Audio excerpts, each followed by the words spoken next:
Alright, so next we're going to take our tank, flip it on its side, like so.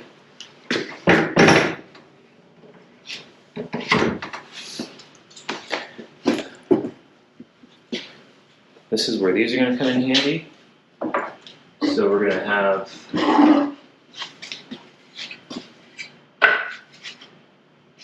power number 1.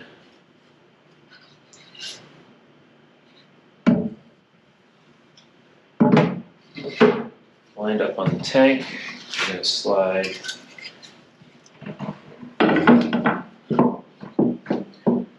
second piece in. You're going to want to make sure those line up as closely as possible. If you get them rearranged, misarranged, you may have to play around with it just to get it lined up correctly. So my cuts are a little bit off. That's going to make this interesting later. They're off by about a quarter inch or so. So I'm a little bit off of this lip. So what that means is I'm not going to get a good catch on the other side when I go through.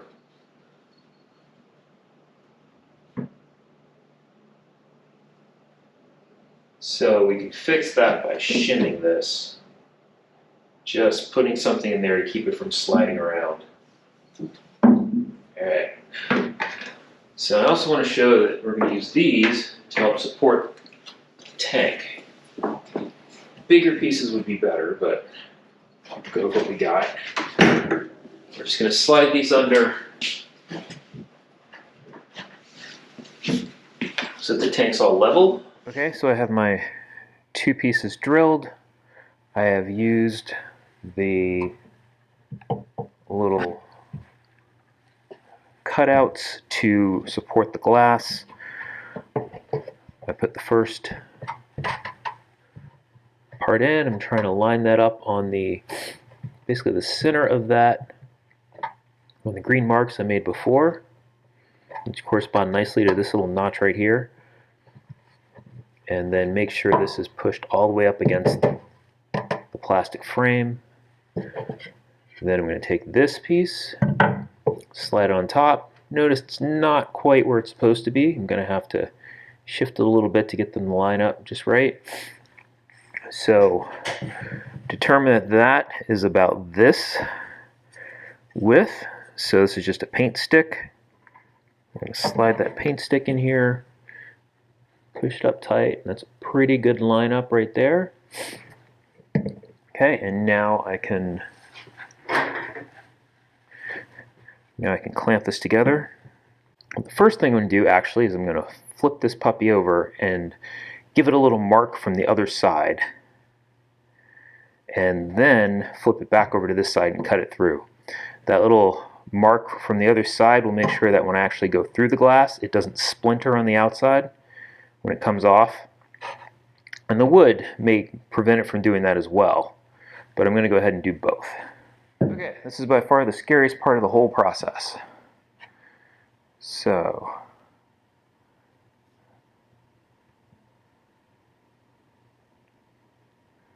put a little water in there.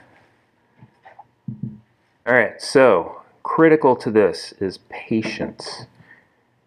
This is not a race. This may take an hour. That's just fine.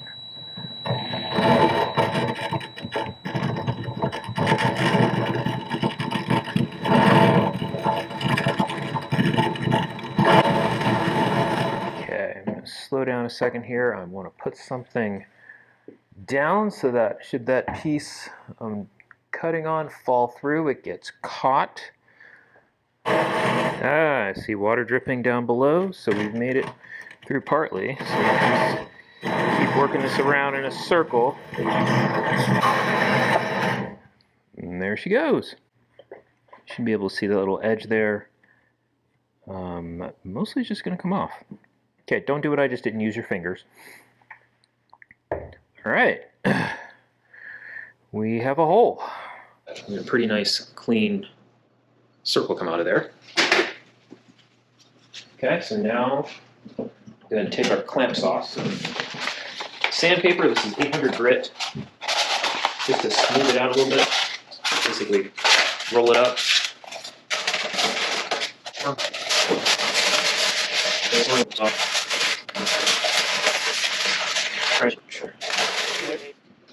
Bulkhead, you want the gasket side on the side of the water.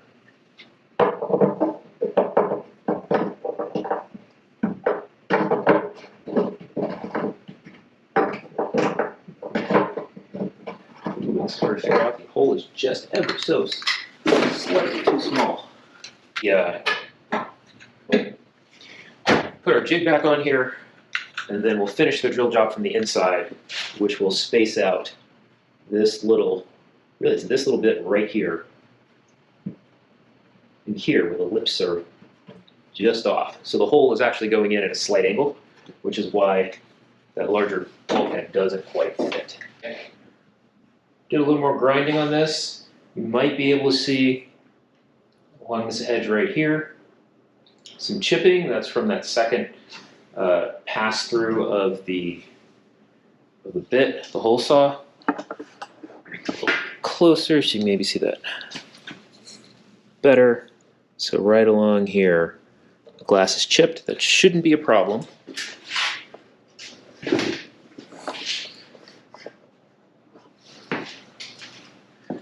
What we do have now, slight enlargement. Our bulkhead passes through nicely.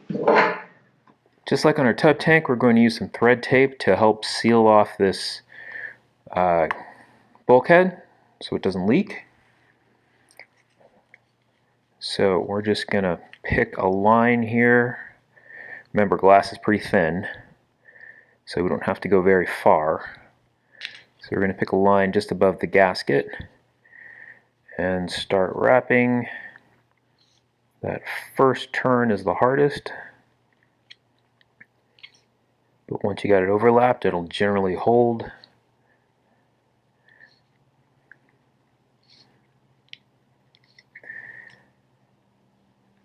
Okay, so that's one, and I'm going to shift up a little bit.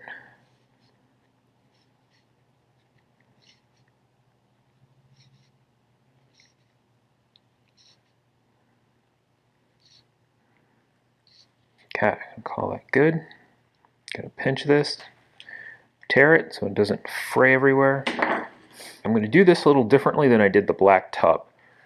That's because the nice thing about the tank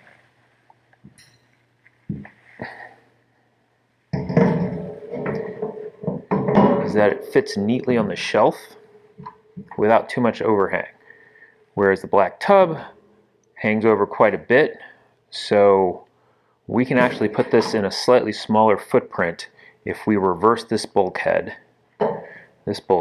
and put the part that extends out inside of the tank and leave this flush part on this side of the tank so we can literally just go through a straight drop and drop this down behind. If we flip it around the other way, we need an adapter on here as well.